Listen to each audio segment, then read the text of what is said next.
Oke, apa kabar semuanya? Selamat datang kembali di channel YouTube Dion Sane. Dan saat ini kita akan mengupdate informasi market crypto kita. Ya, walaupun sudah hampir 1 minggu saya tidak update video. Nah, kita melihat ya, karena kemarin saya rasa marketnya membosankan, guys. Jadi kayak kita itu dimainkan di BTC-nya kemarin di 581 ya. Walaupun hari ini ada kenaikan sampai ke 1% 64, tetapi kita akan membahas Ethereum, guys. Jadi ini berdasarkan data yang ada, Ethereum ini ternyata peredarannya, kemudian dominasinya di pasar itu sangat berkurang ya. Itu terpengaruh karena kemarin ada merger dari Proof of Work ke Proof of Stake ya. Karena gas fee-nya itu sangat mahal sekali. Nah, kita akan melihat Ethereum ya, koin apa saja sih yang kemungkinan akan melewati dominasi pasar Ethereum.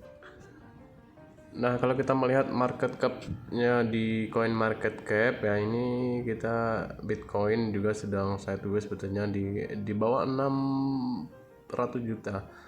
Lalu di bawahnya ada Ethereum ya, menjadi kripto nomor 2 terbesar kita ya. Walaupun ya nanti saya akan tunjukkan koin apa saja yang akan bisa menyaingi kapitalisasi pasar dari Ethereum gitu ya. Nah, ini sebetulnya beritanya sudah berapa hari yang lalu ya. Jadi kemarin itu ada berita tentang penggabungan dari Proof of Work-nya Ethereum menjadi Proof of Stake ya. Jadi itu diharapkan agar gas fee-nya itu bisa lebih murah gitu. Tetapi ini mengalami penundaan gitu. Ini berdasarkan dari tweet dari salah satu Ethereum Foundation lah gitu ya. Nah, ya sempat kemarin banyak yang takut Ethereum ini dari Proof of Work atau VOW ke Proof of Stake itu mereka malah memilih Ethereum klasik ya, karena alias tidak bisa ditambang lagi gitu katanya ya, itu yang terjadi. Namun pekan lalu sebuah tweet dari tim Beiko ini menenggelamkan semangat para pendukung Ether yang sudah goyah setelah menyatakan bahwa transisi Ethereum yang sangat dinantikan ke pembuktian tidak akan datang sampai musim gugur gitu ya. Nah, Beiko yang merupakan koordinator dari Yayasan Ethereum ini berhasil meluncurkan ya mainnet pertama, dan bahkan ketika penggabungan mergernya pun itu sebetulnya tidak terlalu menghasilkan gas fee yang rendah gitu, bahkan hanya berkontribusi 0, sekian persen itu ya, walaupun itu sudah berubah dari Proof of Work ke Proof of Stake gitu ya. Nah, ini berdasarkan dari Beiko kemarin ya, dia mengatakan ya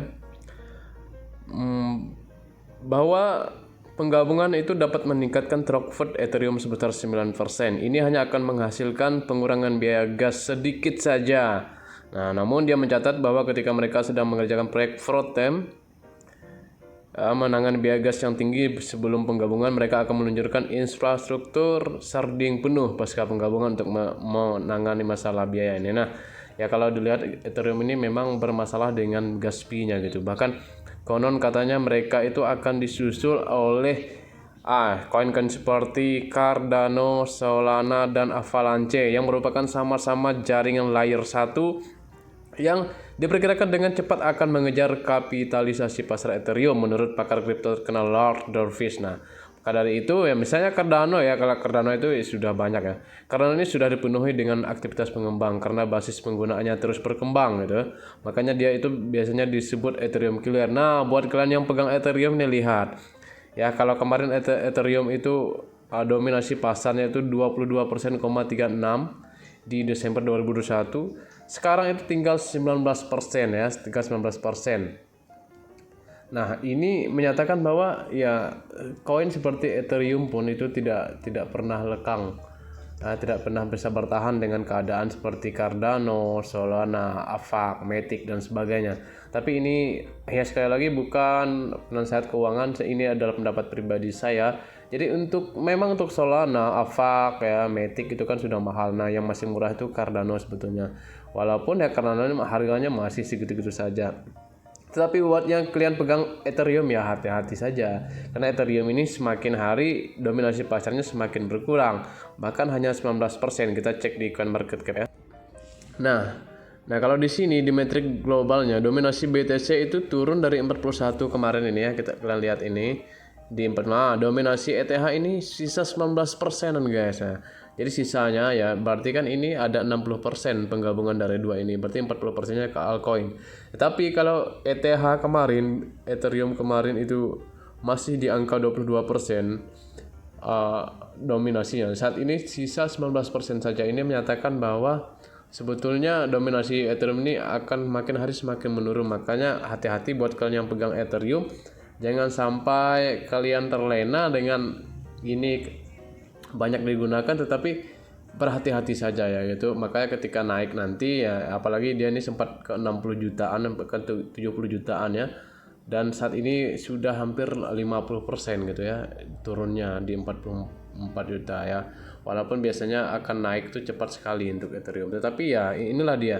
Tadi saya bilang bahwa ada pesaingnya seperti Cardano, Solana, Avax, Matic yang memiliki teknologi yang sama dengan gas yang paling murah, bahkan Cardano itu lebih murah dari yang lainnya gitu. Walaupun harganya masih gitu aja, tetapi ya disclaimer ini bukan ajakan untuk menjual membeli aset kripto, semua keputusan ada di tangan kalian masing-masing. Jadi itu saja, see you next video, jangan lupa subscribe, like dan komen.